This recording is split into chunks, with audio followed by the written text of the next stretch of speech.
Welcome to our exploration of light, the fundamental energy that allows us to perceive the world around us. Objects are classified by how they handle light. Luminous objects like the sun or a light bulb emit their own light energy. Non-luminous objects, such as the moon or a book, don't produce light.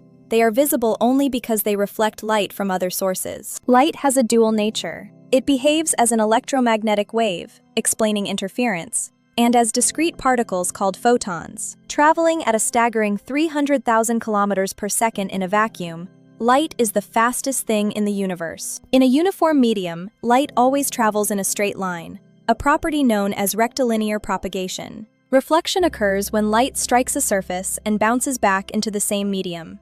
Let's look at the components.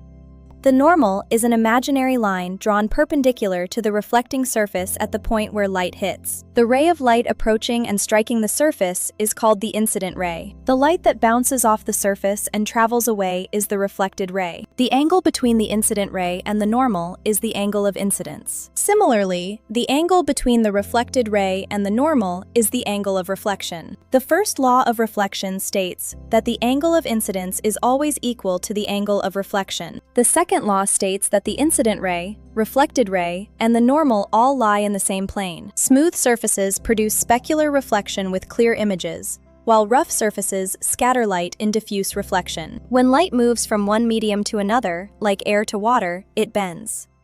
This phenomenon is called refraction. Bending happens because light's speed changes.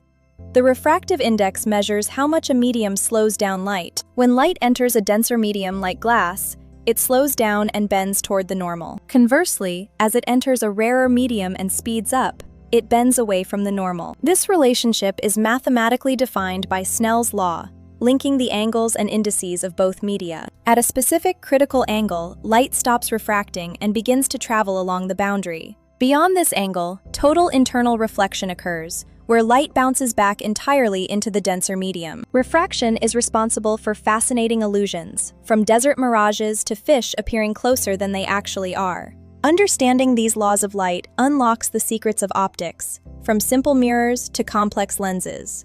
Thanks for watching!